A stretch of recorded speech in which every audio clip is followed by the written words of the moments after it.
அஸ்ஸலாமு அலைக்கும் வரஹ்மத்துல்லாஹி வபரகாத்துஹு. அல்ஹம்துலில்லா. சிறப்புமிக்க துல்ஹஜ்ஜுடைய முதல் 10 நாட்களில் நம்ம என்னென்ன அமல்கள்லாம் செய்யணும் அப்படிங்கிற வீடியோ பார்த்தோம்.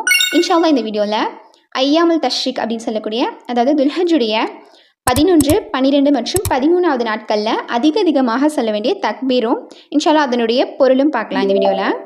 அல்லாஹு அக்பர் அல்லாஹு அக்பர் அல்லாஹு அக்பர் லா இலாஹ இல்லல்லாஹு அல்லாஹு அக்பர் அல்லாஹு அக்பர் வலில்லாஹில் ஹம்து. அதனுடைய பொருள் என்னன்னா, அல்லாஹ் மிக பெரியவன், அல்லாஹ் மிக பெரியவன், அல்லாஹ் மிக பெரியவன், அல்லாஹ்வை தவிர வணக்கத்திற்குரியவன் வேறு யாரும் இல்லை.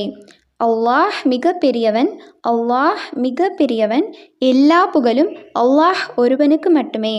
சுப்ஹானல்லாஹ். இப்படிப்பட்ட அல்லாஹவை புகழக்கூடிய இந்த திக்ருகளை இந்த ஐயாமுல் தஷ்ரிக்குடைய நாட்களில் அதிகமாக சொல்லக்கூடியவங்களாக இருக்கணும் இன்ஷா அல்லாஹ்.